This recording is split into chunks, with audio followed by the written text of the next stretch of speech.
Okay, so yan. Natin guys. May rainbow sa langit.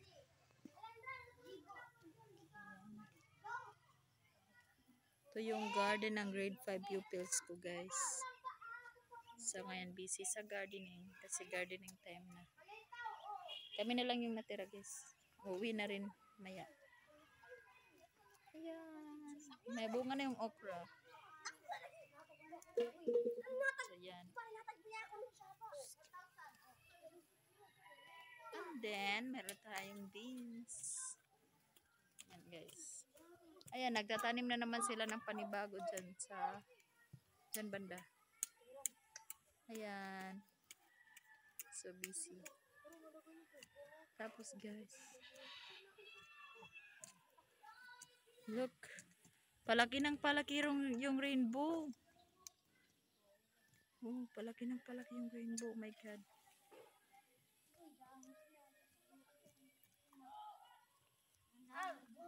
Yan na. Ito yung the best guys. Oh, malunggay.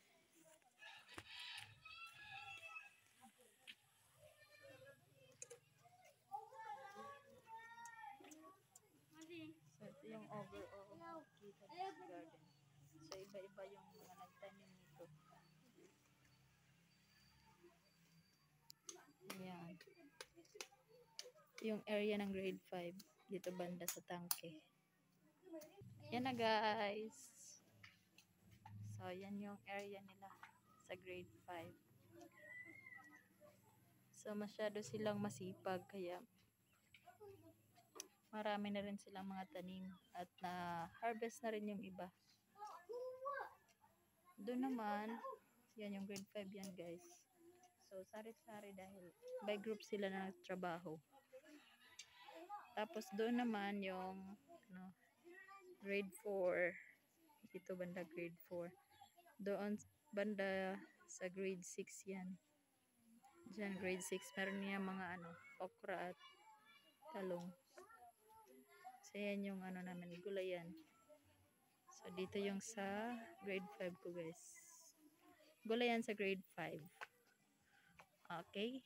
So yung mga bata pwede lang yan mag-harvest dyan.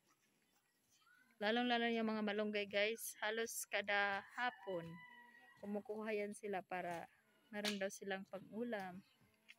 Minsan pag walang ulam, so sinasabawan lang nila yung malunggay. Ayan.